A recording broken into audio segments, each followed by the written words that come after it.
Magandang buhay po sa lahat at welcome na welcome po kayo dito sa aking Mathematics Tagalog tutorial.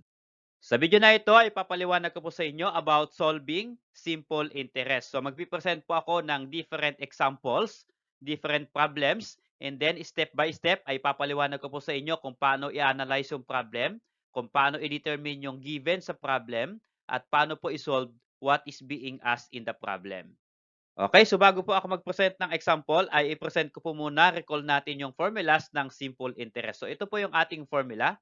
IS is equal to PRT. So ano po yung ibig sabihin ng formula na yan? Ito lang po yun. IS means simple interest. P stands for principal. R, rate, and T, time.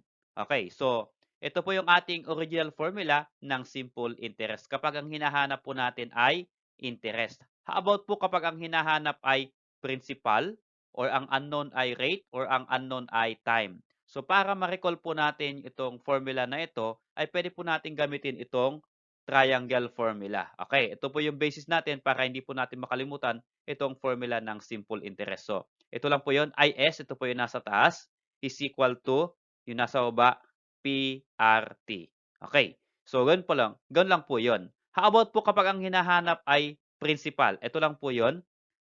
P is equal to IS over RT. Ito lang po yun. Kapag principal ang hinahanap, P is equal to, and then IS, numerator, ito po yun. And then RT, ito po yun, denominator. Okay. How about naman po kapag ang hinahanap or unknown ay R or yung rate? Ito lang po yun.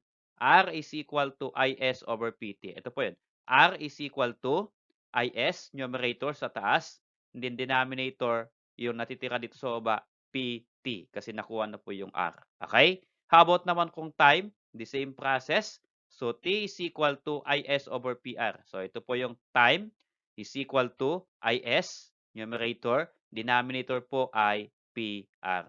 So, ito po yung formulas na pwede po natin gamitin to solve for the unknown question or unknown in a given problem.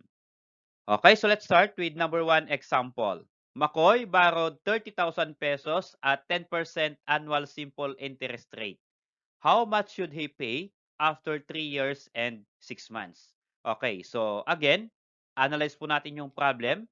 Si McCoy ay nagborrow ng 30,000 pesos at 10% interest at babayaran niya in 3 years and 6 months. Okay, so para ma-solve po what is being asked, identify natin yung given. Okay, ang given po dito ay, so meron po siyang principal which is 30,000. So naghiram po si McCoy ng 30,000, yun po yung ating principal.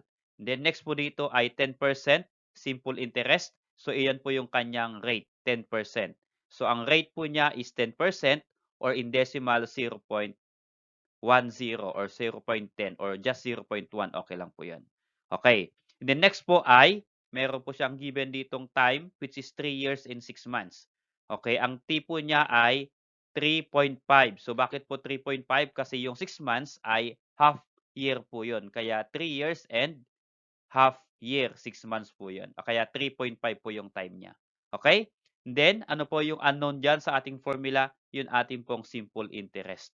Okay, so how much should he pay after 3 years and 6 months? So, magkano po yung babayaran niya after 3 years and 6 months? So, ko-compute natin yung interest, yun yung isa niyang babayaran, interest ng 30,000 at siyempre kasama na po yung 30,000 sa kanyang babayaran after 3 years and 6 months.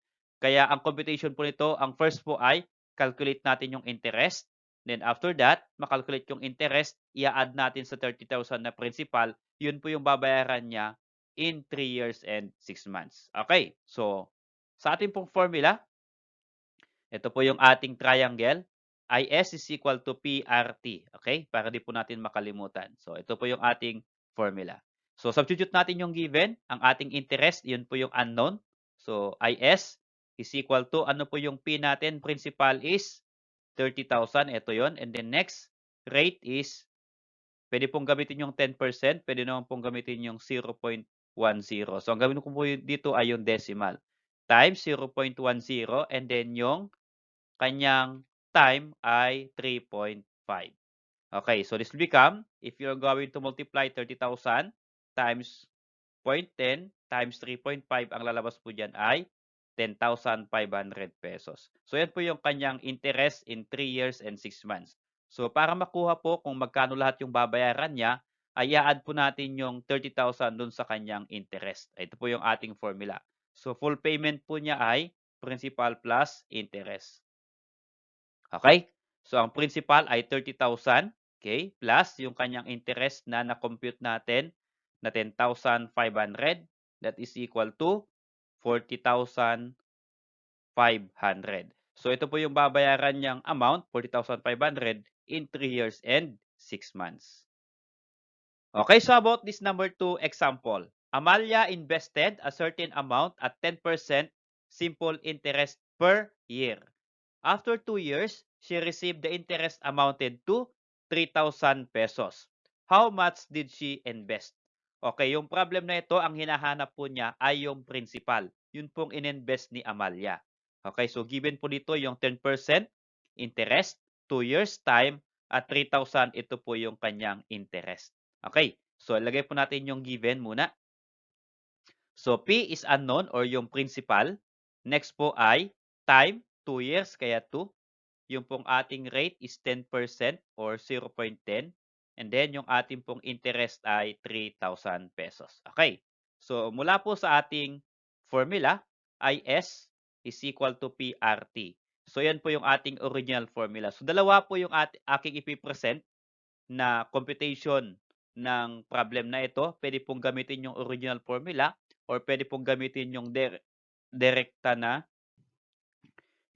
po na formula para makalculate yung principal. Okay, ito po yung ating munang i-calculate or gamitin na formula, yung original formula. Okay? So IS, ito po yung interest, 3,000. Substitute po natin.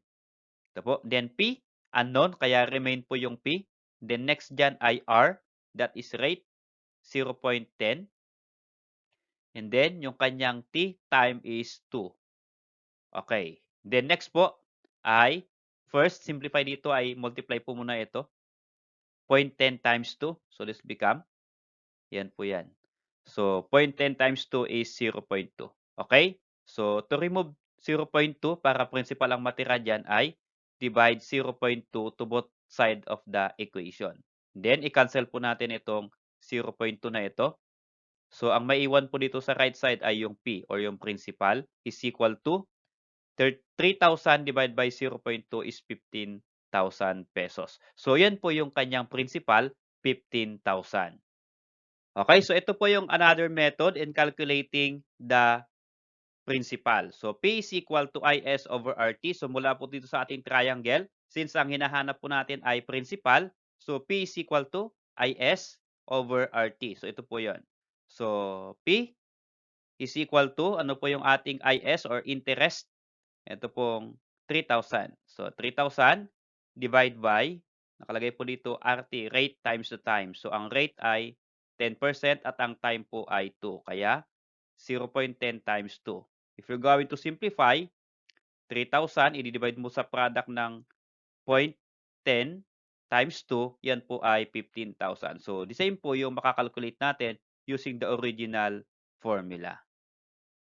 Salamat sa panonood kaibigan. Kung nagustuhan mo yung video na ito, please click like and subscribe kung bago ka pa lang po dito sa aking channel.